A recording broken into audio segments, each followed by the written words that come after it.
I'd love to dive into distribution because your film has screened at 73 screens across Canada, which is fantastically great number. I'd love to just know more about that process of partnering with a distributor, what that means as far as your stake in a film, what people can expect a deal to look like a typical distribution deal, and sort of how you work with a distributor to make sure that your goals for the film are aligned with what they're doing. The first recommendation I would say to anybody, independent producers out there, is form relationships with all the distributors in Canada, because we don't have very many. Like I could probably count on two hands how many distributors there are. And I think it's important to maintain relationships with as many as possible, just because some of them, specialize in different things. Some of them are better at other things. Ultimately, they're all pointed towards the same goal. There's a couple of those distribution companies that are larger, that are going to look at probably specifically larger projects with cast attachments or director attachments. When I say that, I'm thinking of like Elevation Pictures. I'm thinking of Mongrel Media. The partners we've worked with have been, I hesitate to say the word smaller because I don't want to offend them, but I guess more boutique in that sense, like Game Theory Films. Vortex Media has been a fantastic partner to us across two projects now. And on Pearl Power, we worked with Impact Partners. And in all of my experiences with distributors up to this point, we've usually been engaging them later on in the process, usually during a rough cut phase or even at a finished product phase. So for example, Wild Goat Surf, Vortex Media came on board once they had seen the rough cut of the film, and they came on at that point, and they really loved it and wanted to be a part of it at that point. Pearl Power was actually like a standard market sale. Like we were official selection at Hot Docs, but we were also taking the film to the marketplace at that time. And Impact Partners saw the film at Hot Docs and made an offer at that time to pick up the distribution rights for Canada. So that was, I guess, a straightforward sort of market sale, if you want to say that, but coming on board when the film was already finished. One of the things that I've experienced working with distributors, and this is based on sort of how we've put the financial models together for our projects, is the most important piece of revenue for a film and for a distributor is the pay one window. So the pay one window being sort of the first broadcast or streaming window that's available for a project. That's the most lucrative piece of revenue that a producer or a distribution company can hope to get. And in a lot of our cases with projects like Wild Goat Surf and Crow Power, we've actually pre-sold the pay one window. Pre-selling the pay one window has allowed us to put that money into our financing plans, and has either, boosted the budget or allowed us to trigger other funds and things like that. So that's how we've gone about some of these lower budget projects.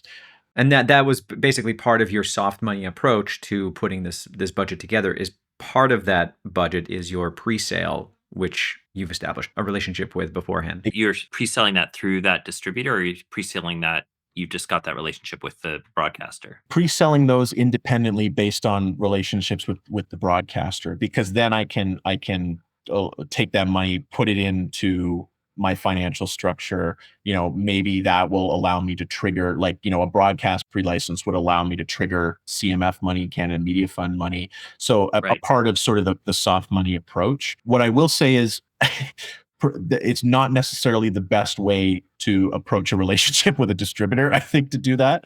Yeah, because you've already taken away their big thing. I've basically taken their meal ticket off the table. Yeah. And this goes to a conversation. Unfortunately, theatrical is not a lucrative business model in Canada, but I mean, I think we're seeing the decline of that worldwide. But in Canada, it's not a lucrative business model for these distributors. It's really about exposure. It's really about the ability to get filmmakers' names out there, get producers' names out there. Then that reflects nicely to Telefilm to see that you have theatrically released films. I mean, it looks good on anybody's resume, but it's something that I've been trying to work on, is how do we do this better? Because, this is a relationships business. I want everybody to come out happy at the end of it, right? And so I want the distributor to be able to, make their money, because if the distributor makes money, then I make money. Right. Right. So it's really beneficial for everybody. So I don't love the idea of taking, their meal ticket away, but that's generally what we've done with these projects. I mean, Curl Power was a bit of an interesting situation in the sense that it was never thought to be a theatrical documentary.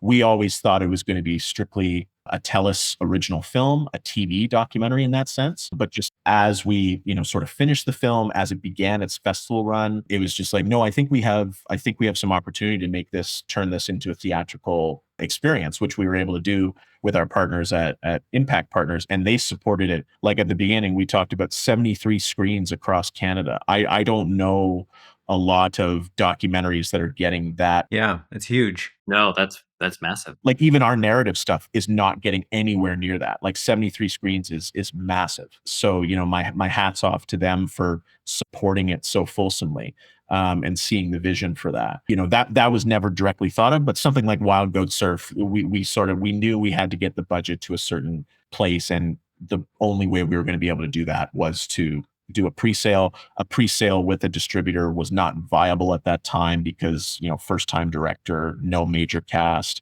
execution dependent. But at that time, Crave was really pre-buying films from new directors. So that was an opportunity that we took. But like going back to what I was saying is like, yeah, I want to be able to, find a way to work with distributors a bit early on. Like that's what we're a bit more early, I should say. Yeah. Is that something I'm even doing now is, working with distributors as early as putting together the financing. It's like, look, here's my financing plan. Here's what I think I have to do. What do you think? Like, where can you contribute? Where can we make a deal that makes sense for you, that you're still benefiting from the revenue stream, the down windows that are available to you, but I still have contribution from you so I can close my financing. So working on it in more of a team capacity, because they are a part of the team. Distributors are a vital part of the team. And I think that's something that, again, I hate to keep using the word demystify, but something that has to be demystified a little bit.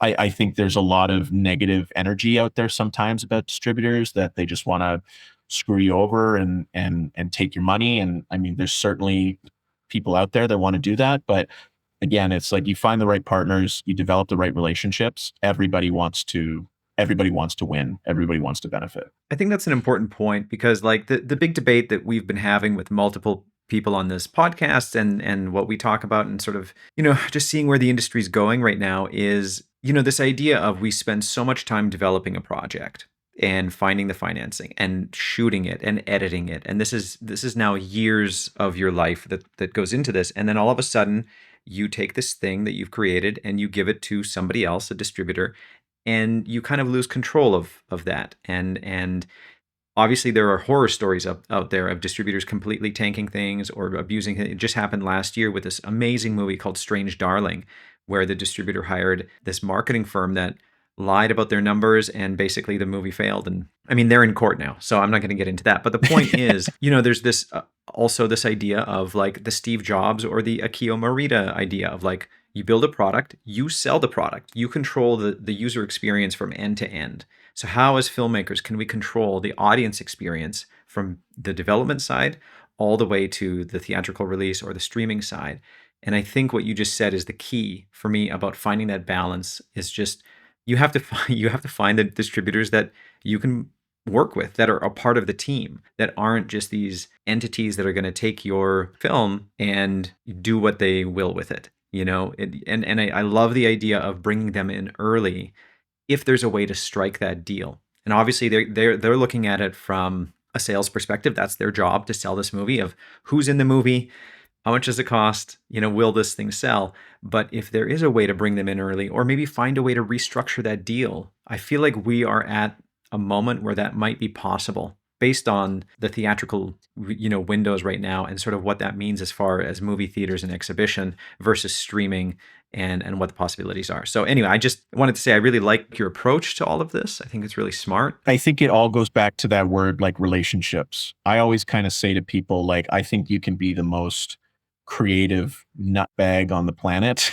but if you're not able to talk to people, if you're not able to engage partners, open yourself up to like kind of be vulnerable in a way, then Yeah. you're never going to move forward. And when I say be vulnerable, that's been a big learning experience for me. I think earlier on in my career, working with distributors or broadcasters or other partners, I was very like protective of like budgets and financing and didn't want to like share things too widely because I felt like I had to keep that close to the chest. But I think, as I've gone on, I've learned it's like, no, if they want to be a part of something, like they're investing in you, like they're investing Yeah. in people, or they're investing in a vision or something. So, let them in. And I think that's something I've learned. It's like, listen, I have this finance plan. I need to raise this much money. I've got this big of a gap. How can we work together to make it work? And you know what? Sometimes the answer is no, because the thing is about this business is it is a blend of art and commerce. And you have Yep. to, I think where it works is where it goes right down the middle. Yeah. If you lean too far to the commerce side, we make horrible movies. Yeah. They might make money, but that's how you get like, giant shark movies, like they're taking over, cities and stuff Yeah. like that.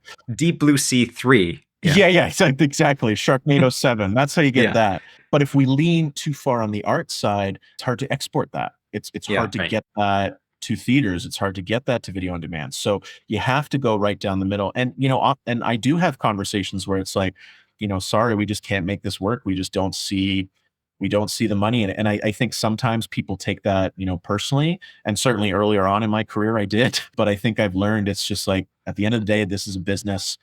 Yeah. Everybody has to see their money in it, and I don't just mean physical money, but it's like, what are we getting out of it, be it exposure or actual dollars and cents.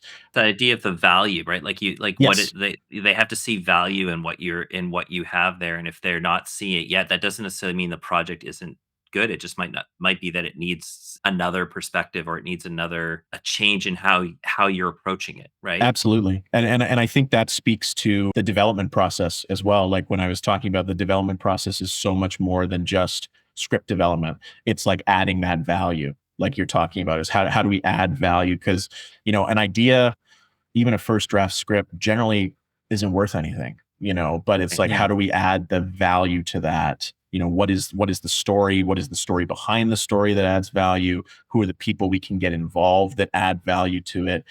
So I think, and that's part of the reason of sort of engaging distributors earlier on, if you can, is because they can help add those pieces of value too. And just before we move on from this, I did just want to mention as sort of an interesting story as we're talking about distribution is, we had a scenario on Wild Goat Surf when we were working with our distributors where, I hope she doesn't mind me mentioning her name, but Kate, the director of Wild Goat Surf, like we were both very much like this. This was really both of our first experiences working with a distributor that was cutting the trailer and making all of the marketing materials with us, which is, when I was doing shorts and stuff like that, you're making all that stuff yourself because you can't Yeah. afford to hire anybody to do it. And I remember, we were doing versions and versions of trailers and posters, and they weren't, Kate wasn't quite happy with them. And we were trying to figure out what it was. And then we sort of had this moment where it clicked, and it was like, oh, I get it now. We were trying to make posters and trailers that were very, very artful, very indie, very like, sort of teaser. We didn't want to give too much away. We wanted them to be artful and stuff like that. And then in talking with not just our distributors, but with the company that they were using to make the materials, you can't just do that. Because that doesn't put asses in seats, for lack of a better word. And I was like, oh, Mhm. because these trailer companies knew what pieces of the movie to put in the trailer that would attract people Yeah. to buy tickets. And that was the thing, the big conversation we had with the poster is like, we don't just want a poster that looks good. We need a poster that if people are walking by at International Village and they see that row of posters, they don't know what those movies are. It's like, oh, Wild Goat Surf, that looks really interesting. I'm going to buy a ticket for that. So that was a big sort of wake up call for, I think, both of us, was like, you almost have to be prepared to pass the baton. is like, yes, it's like you're still engaged in the distribution process, but it's like that's when they're bringing in marketing and publicity people and all these people that know how to do marketing and publicity better than you, frankly. So it's like you have to be ready to, like, you're still a part of the team, but you're passing the baton to the next people who are going to help you do it. I know there's a lot of discussion around distribution and the viability of like self-distribution. Like, should we be self-distributing our films instead of, working with distributors? I still believe in working with, proper distributors for that reason of it's like at some point you got to pass the baton. And I think for us as a company, it's like when we're developing new projects and trying to grow our slate and scale our business, is like to continually like be self-distributing project, it would just be too much for our small company. So we still believe in that sort of traditional model. I think there is lots of conversation to have about it, and producers have to understand their rights and what rights they're licensing away. Like we're at a point too where it's like you can make deals where you're not giving away all your rights. Actually, here's another case study. Wild Goat Surf again. We sold the project to a U.S. distributor. They didn't want to take the theatrical rights because they didn't see theatrical value in it for the U.S., which was fine. But we had a conversation. It's like, well, okay, well, that's fine. We'll hold on to the theatrical rights. You can have the other rights, do it because you guys, have a great digital distribution model. You focus on digital. We'll hold on to those theatrical rights. And then what we ended up doing is we ended up working with Look Cinemas in the US to four-wall a couple theaters. And we just did that independently. But we got the film into theaters in the US by ourselves. But we wouldn't have been able to do that if they had taken all the rights. So that's something to keep in mind too, is like, we're at a point where it's like you can customize those deals more and more.